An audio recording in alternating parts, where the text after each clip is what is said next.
രണ്ടായി മുറിഞ്ഞ തിരുവോസ്തി മനുഷ്യരക്തം കൊണ്ട് ബന്ധിച്ചിരിക്കുന്നു. 1411 ഓസ്ട്രിയയിലെ വെയ്തോൺട്രാക്സിൻ ഡോർഫിൻ എന്ന പ്രദേശം. കള്ളന്മാർ തിരുവോസ്തി മോഷ്ടിച്ചു കൊണ്ടുപോകുന്ന കാലമായിരുന്നു അത്. അതിനാൽ ദേവാലയ അധികാരികൾ വലിയ കരുതലോടെയാണ് ആ കാലഘട്ടത്തിൽ തിരുവോസ്തികൾ സൂക്ഷിച്ചു പോന്നിരുന്നത്.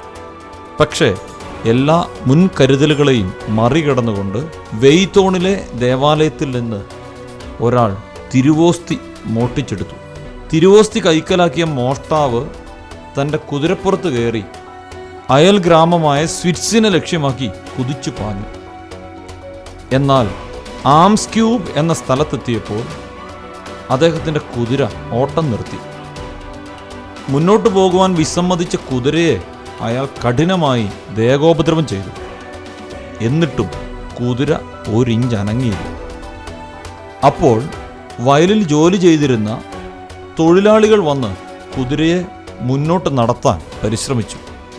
പക്ഷെ അവരുടെ ശ്രമവും വിഫലമായി. കുതിര ഒരടി പോലും അനങ്ങിയില്ല. അതൊരു പ്രതിമ കണക്കെ അവിടെ നിന്നു. കുറച്ചു സമയത്തിന് ശേഷം യാതൊരു പ്രകോപനവുമില്ലാതെ ആ കുതിര മുന്നോട്ടോടി. അപ്പോൾ ആ മോഷ്ടാവിൻ്റെ കയ്യിലിരുന്ന തിരുവോസ്തി വഴുതി താഴെ വീണു. പക്ഷെ അത് ആരുടെയും കണ്ണിൽപ്പെട്ടില്ല. കുറച്ച് ദിവസങ്ങൾക്ക് ശേഷം മിസ് ഷീക്ക് എന്ന ഒരു സ്ത്രീ ആ വഴി നടന്നു പോകാനിടയായി. അപ്പോൾ വഴിയരികിൽ ശക്തിയേറിയ ഒരു പ്രകാശവലയത്തിൻ്റെ നടുവിലായി ഒരു തിരുവോസ്തി കിടക്കുന്നത് അവൾ കണ്ടു. അവൾ വേഗം തന്നെ ഓടിപ്പോയി ആ തിരുവോസ്തി കയ്യിലെടുത്തു. രണ്ടായി മുറിഞ്ഞിരുന്ന ആ തിരുവോസ്തി ജീവരക്തത്തിൻ്റെ നൂൽ കൊണ്ട് യോജിക്കപ്പെട്ടിരിക്കുന്നതായി അവൾ കണ്ടു. അതിനോടുള്ള കൃതജ്ഞത എന്ന വണ്ണം സ്വന്തം ചെലവിൽ അവൾ അവിടെ ഒരു ചാപ്പൽ പണിത് ആ അത്ഭുത തിരുവോസ്തി അവിടെ പ്രതിഷ്ഠിച്ചു. പിന്നീട് ദിവ്യകാരുണ്യ അത്ഭുതത്തിൻ്റെ വിവരം എല്ലായിടത്തും പ്രചരിച്ചു. ധാരാളം തീർത്ഥാടകർ ഈ ദിവ്യാത്ഭുതം വീക്ഷിക്കുന്നതിനായി അങ്ങോട്ട് ഒഴുകിയെത്തി. പിന്നീട് തീർത്ഥാടകരുടെ ബാഹുല്യം നിമിത്തം ചെറിയ ചാപ്പലിൻ്റെ സ്ഥാനത്ത് വലിയൊരു ദേവാലയം പണി കഴിപ്പിച്ചു.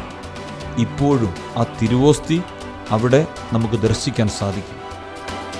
ഏറ്റവും ആരാധ്യനായ പരിശുദ്ധ പരമ ദിവ്യകാരുണ്യമേ, അങ്ങേ ദിവ്യസ്നേഹത്തിന് ലോകമെമ്പാടും നടക്കുന്ന നിന്നാപമാനങ്ങൾക്ക് ഞങ്ങൾ മാപ്പു ചോദിക്കുന്നു. ഞങ്ങൾ പ്രായശ്ചിത്തം ചെയ്യുന്നു. ഞങ്ങളുടെ യാചനകൾ സ്വീകരിക്കണമേ. പരിശുദ്ധ പരമ ദിവ്യകാരുണ്യത്തിന് എന്നേരവും ആരാധനയും സ്തുതിയും പുകഴ്ചയും ഉണ്ടായിരിക്കും. വിശുദ്ധ കുർബാനയുമായി ബന്ധപ്പെട്ട വീഡിയോകൾ നിങ്ങൾക്ക് ലഭിക്കാൻ ഈ ചാനൽ സബ്സ്ക്രൈബ് ചെയ്യുക.